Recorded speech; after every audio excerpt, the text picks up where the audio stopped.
Night 4. The station feels wrong in a way I can't articulate.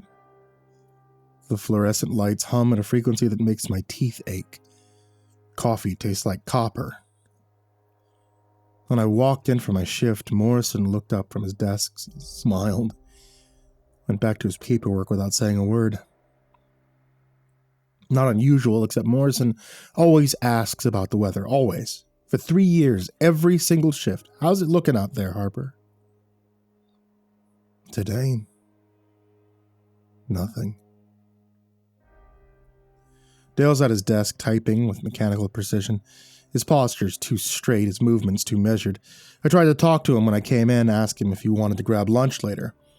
He looked at me with eyes that didn't quite focus and said, "I don't know you." Then he went back to typing. Headache's constant now. Thick, pulsing pressure behind my eyes that makes the edges of my vision blur. When I blink, I sometimes see after images of things that aren't there. A tall figure standing in the corner, a hand reaching for my shoulder, shape of someone's face, pressed against the window, watching. I've been staring at the same incident report for 20 minutes. The words keep sliding off the page. At 14:37, my phone rang. I didn't recognize the number, but the area code was local. I almost didn't answer. My hand was shaking when I picked it up. "Harper!" The voice was tight with fear. Thomas Ockpick. "I need to talk to you, not at the station. Can you meet me?" "Thomas, what's wrong?" "Not on the phone." His breathing was ragged. "The old fish camp, north of town. The one by Otter Creek, you know it." I did. Abandoned for years, just a few rotting shacks on the ice. "All right, yeah, I'll be there in 20 minutes. "Come alone," he said. And then quieter. "I'm being followed." The line went dead. I grabbed my coat and keys. Auntie was at the dispatch desk when I passed, her fingers moving across the keyboard with that same unnatural fluidity. She looked up as I walked by, her smile too wide, showing too many teeth. "Going somewhere, dear?" "Routine patrol." "In the middle of your shift?" Her head tilted just slightly, same angle the walker had used. "You should rest, Benjamin. You look so tired." "I'm fine." "Are you?" She stood up, moving around the desk towards me. I backed towards the door. "I've been having such a hard time lately, the headaches, the confusion. Sarah told me you've been seeing things." My blood went cold. "You talked to Sarah?" "Of course. We're all so worried about you." Her hand reached out, fingers cold even through my sleeve. "Perhaps you should take some time off before something happens." I pulled away and pushed through the door into the brutal cold. Behind me, I heard her laugh. The drive to Otter Creek took 45 minutes. The landscape was flat and featureless, an endless expanse of white broken only by the occasional stunted tree. The sky pressed down like a lid. I kept checking my rearview mirror, but the road behind me was empty. The fish camp appeared like a wound in the snow. 3 shacks, their walls gray and skeletal, leaning into the wind. Thomas's truck was parked at an angle, driver's door still open. I killed my engine and stepped out into the screaming cold. "Thomas!" The wind swallowed my voice. I approached the nearest shack, my hand on my service weapon. A door hung from one hinge, creaking with each gust. Inside, the floor was thick with drifted snow. Overturned chair, rusted kerosene heater. "Thomas!" I called again. "Here!" I spun.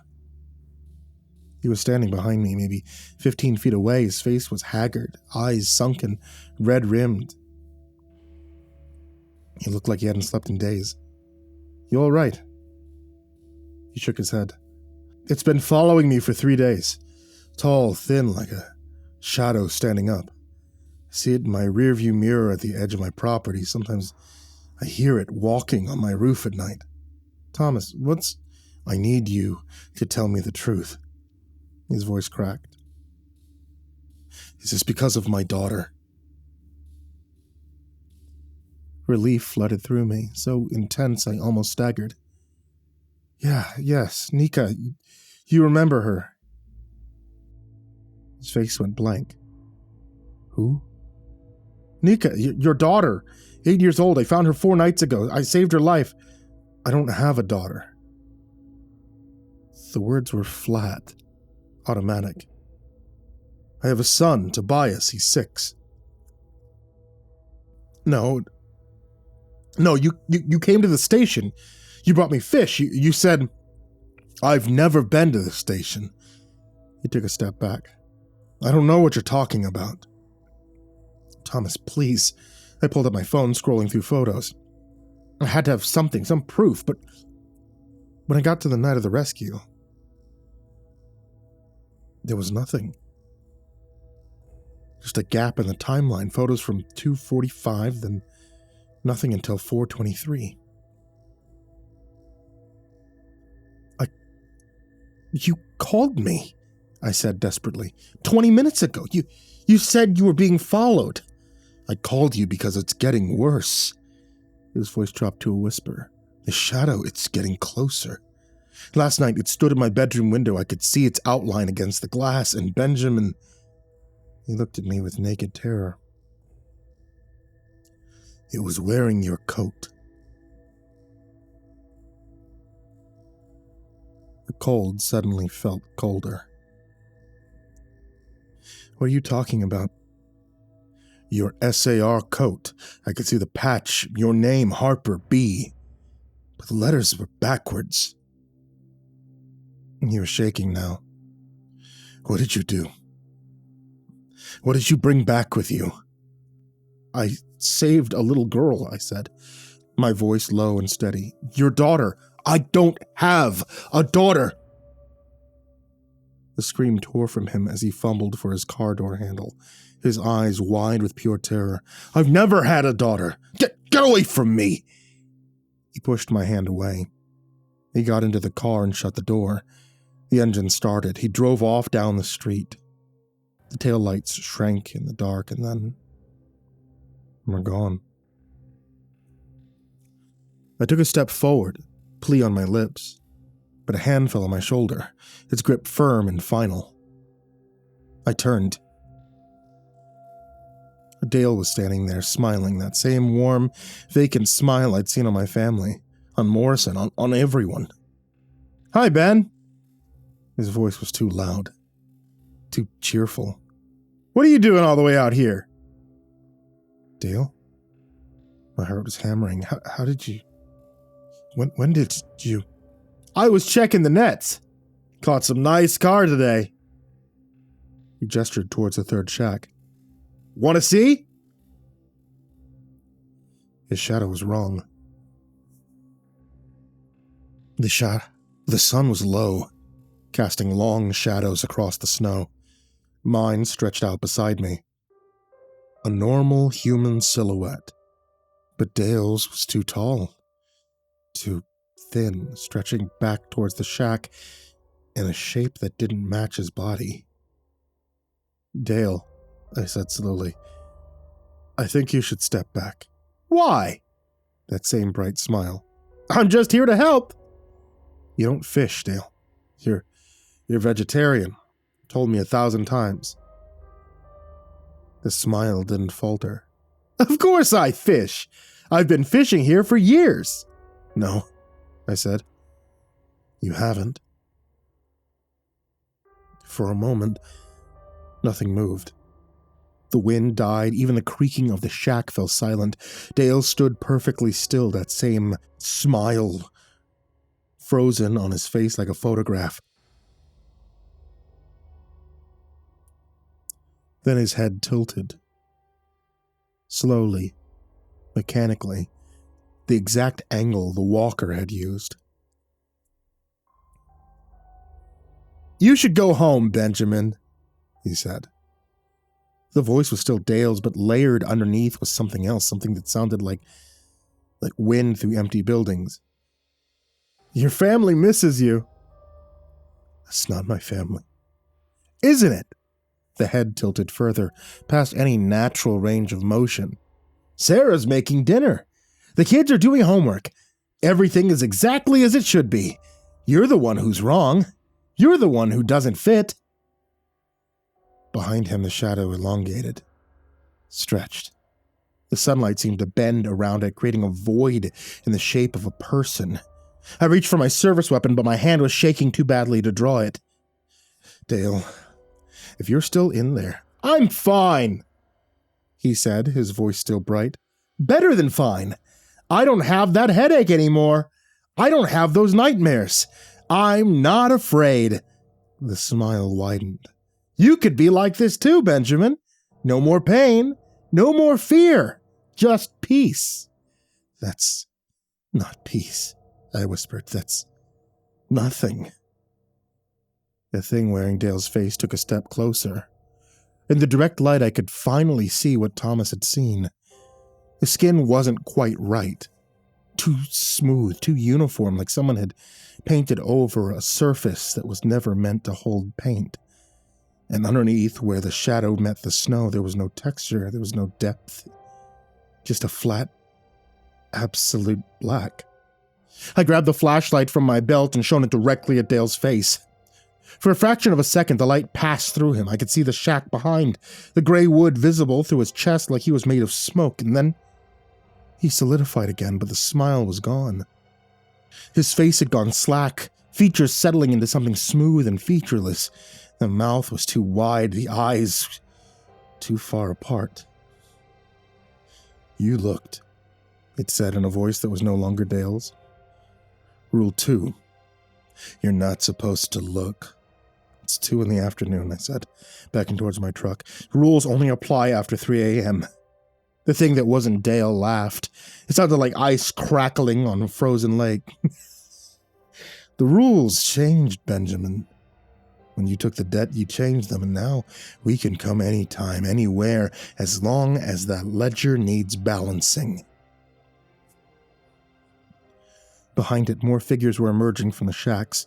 Tall, impossibly thin, their shapes, cutting sharp silhouettes against the white expanse, but these weren't shadows. These were people. The man from the third shack, a woman in a parka, an elder with a walking stick.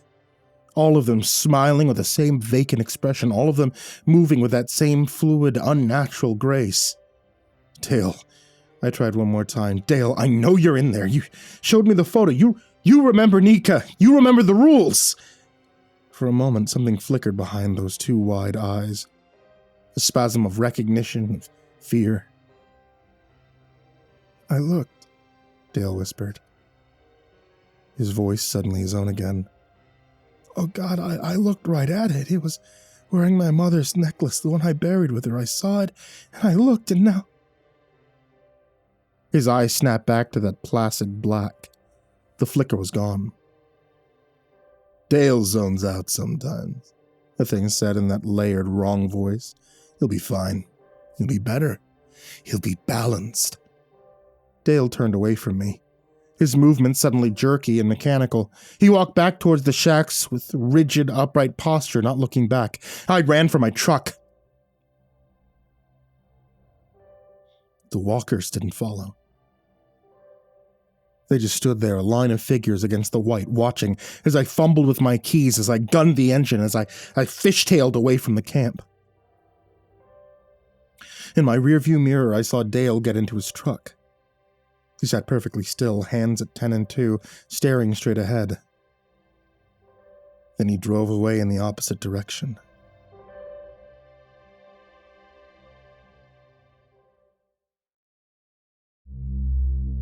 I made it back to town at 16:30. The sun was already setting, painting the sky in shades of bruised purple.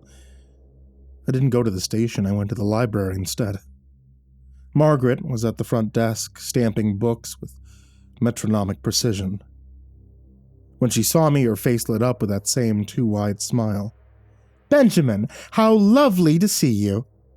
I need to see the old SAR records again, from 1956. Of course, dear. She stood up with impossible fluidity. Right this way. She led me to the basement. The stairs creaked under our feet. The lights flickered. You know, she said conversationally, I've been thinking about our last conversation, about Auntie. What about her? You asked how old she was.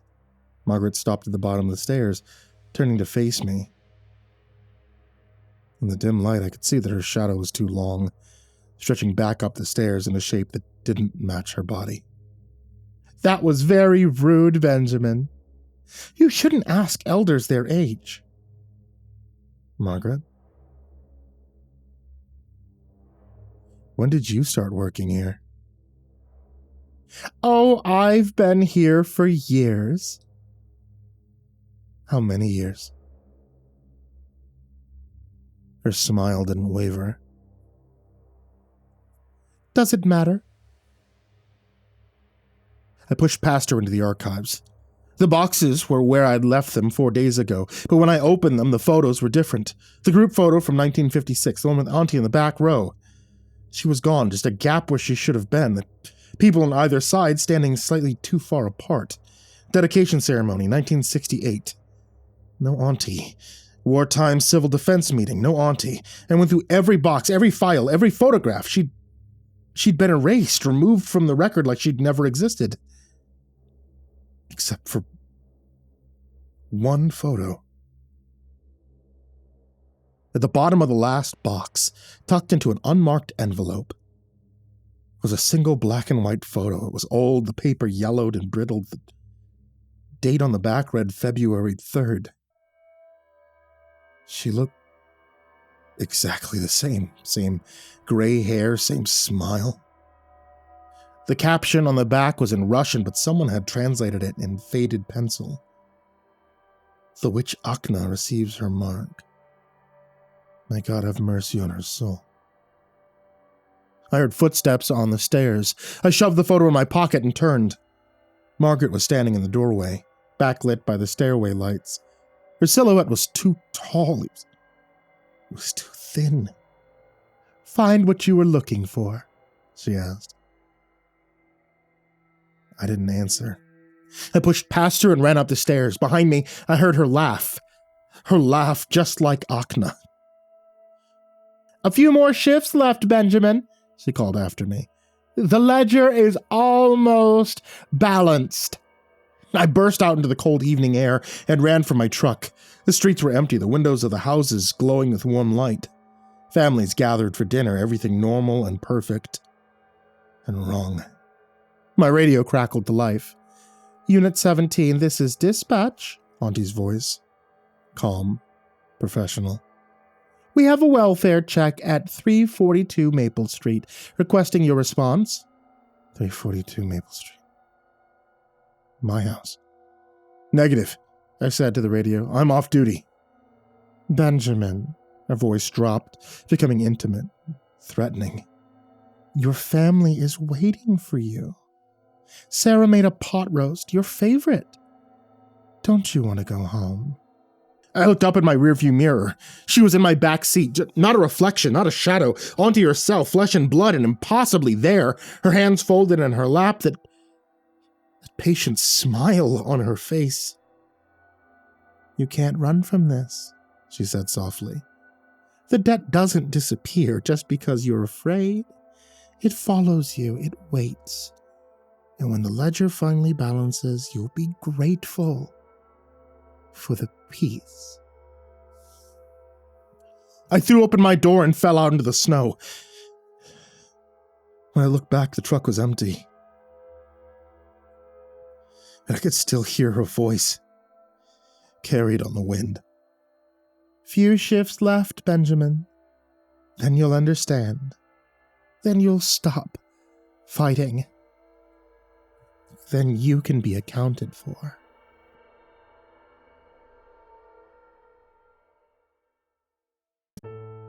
Hey there kids, it's me, MrCreepyPasta. I just want to say thank you guys for watching tonight's video, listening to tonight's episode of the podcast. Also, I want to give a huge thank you to everybody on this list of Patreons. If you'd like to join this list of names that I frequently mispronounce, you can check the description in the link down below, which I really appreciate because this helps me, 1, keep the lights on, and 2, helps me pay authors for the stories that you hear on this channel. Also, I want to give a huge thank you to everybody on this list of Patreons. Some of these amazing folks are Diana Kraus, AcidSystem, Blake Rattler, Brandon Mendoza, Brenna Caltuna, ChicagoHitman, CoryxKenshin, CrusaderChocobo, Dakota Best, Daniel Poulsen, Dante Kinkade, Enchanted Buns, Estebean, HIDive's nephew, himbojerry, Our Minute Seconds Time, Ingegerd Solstrom, Jay Kearns, Jadis Pet, McMog, Mr. Marcus Blitz, Psychomel, Plant Piz, Red Shadow Cat, Remember the Sun, Salty Surprise, Samara Lynn, Seclude, Simba's Bloody Mojo, Sky Harbor, Smiley the Psychotic, Sully Man, Tully Sue, Team Leo 76, The Demented Voice in Your Head, The Chavez Brothers, The Ginger Bros, Tommy Walters, Viceroy Scorn, William Wellington, Your Bro Keegan, Zabub, and Shadow Gardens. A huge thank you to you guys, everybody who shows up in the description down below, and honestly, anybody who can pledge even just like $1 a month.